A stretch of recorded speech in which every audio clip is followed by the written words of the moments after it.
Hi there, everybody. Welcome to another Writer's Rant, brought to you by Camille's Harem. Not just a podcast for novice writers by novice writers, but also a YouTube channel by novice writers for novice writers. And today I am joined by none other than my great friend, Nathan. I'm your great friend. I feel so honored. You are my great friend. Hey, Lars, you're my great friend, too.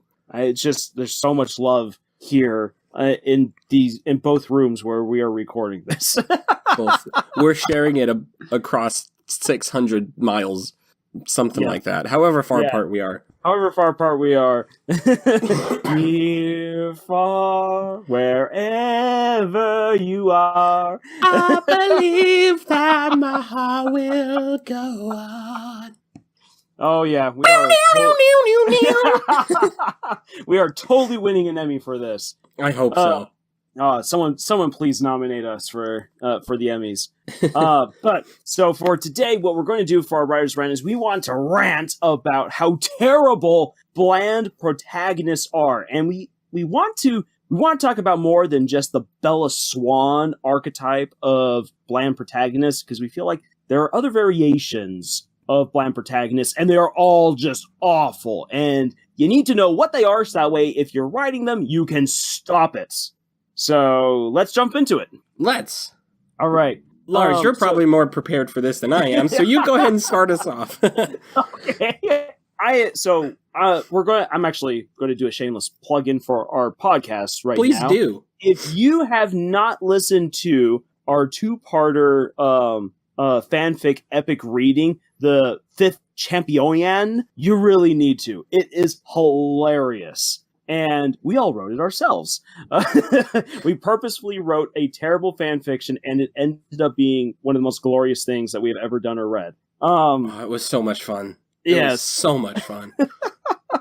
And so basically what we did was we decided to rewrite The Goblet of Fire, the fourth Harry Potter book, by introducing a total Mary Sue character who we made just absolutely ridiculous in terms of not only her name, but how good she is at everything, and her entire backstory is just, it breaks the entire canon. And so her name, Genevievanna von Hufflegriff Slitherdor. Hogwarts. Hogwarts, yes, her last name is Hogwarts. Oh my gosh, I can't believe we did that. Sometimes I just sit back and wonder, what were we thinking? As far as I can remember, when we wrote it, I think we were all really, really sleep deprived. I think that really helped out with what happened. Oh my gosh, and it was so late at night too when we wrote it.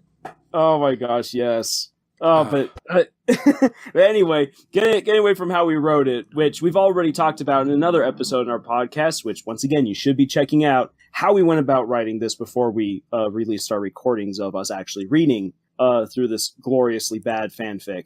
And what I came to discover when reflecting on what we read was that while we made Genevievanna von Hufflegriff Slitherdor Hogwarts super cool and amazing and everything like that, she was ultimately a bland protagonist. And when you go and you listen to it on your own, you'll probably recognize it really fast. Number one, her only motivation in the entire story is to date Harry Potter. And that doesn't come in until like the end, and it only like crops up once or twice in the actual story. Yeah, and when it does, it just feels so totally out of place. She's literally there to go along for the ride through all of the different trials that are in the Triwizard Tournament. And that's basically it. And so because she has no motivation, no real character arc, beyond just simply, hey, I'm doing this, and hey, eventually Harry falls in love with me. And hey, I can invent new spells on the spot. Yeah, she's not an engaging character. She's just someone that you laugh at. And by the end of you walking away from it, like, you will be just as Nate. You'll be like, so she can invent her own spells. That is all you will remember about her. And that is not a memorable character. That is a bland character. And for crying out loud, she's the character that you see the entire story through. And if that's the case, congratulations, you have just written a bland character. If no one can remember your main character beyond like one or two identifying traits, if that's even all that they have are one or two identifying traits, you have just written a bland protagonist. Congratulations. I wanna put in a little pin right here real quick. All right. Making your character quirky does not excuse them from being bland either. Like, quirky characters are super fun to write, but there needs to be more beyond just the quirk. There has to be a drive. Like, you touched on it earlier, but like, Genevieve Anna is such a boring character because there is no motivation. There's nothing that pushes her forwards. There's nothing that propels her character arc through the story. And so your characters need to have that in order to be fun, in order to be interesting.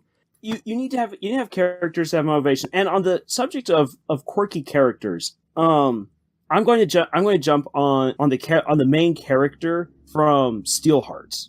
Oh yes. Who he is an incredibly quirky character. And I'll be honest, I wasn't fully invested into Steelheart until he meets the Reckoners. Yeah. Because up until that point, he's just a quirky kid who wants revenge on Steelheart. And while you're reading the story, I think what's super engaging are all of the superheroes turned villains. That is really engaging. Yeah, but, it is. But other than that, first you're just like, who is this stupid kid who has no idea what a metaphor actually is? Like that's the one quirky thing that you just remember him for. It's only when he meets the Reckoners and discovers that he isn't as cool as he thinks he is, and that he has so much more to learn, that he finally becomes an engaging protagonist. Yeah. And I don't know if Brandon Sanderson actually meant to write him that way, or if that was just a mistake. But at first I was wondering, because I've been told to read the Reckoners trilogy, and I'm reading through it, and I'm just like, have you never read it before? The bad guys are really cool. Huh? Have you never read it? Oh, I've read the Reckoners trilogy. Oh, okay. I'm just saying that when I sat down to read it for the first time, I was just all like, okay, so the villains are super cool, but I'm not getting why this book came so heavily recommended. And then it's only when the gang all gets together, I'm like, oh, this is why it's really cool. Okay, I got you. I love you, Prof. I love you, man. Yeah. I think kind of using the Reckoners as kind of as an example, like having good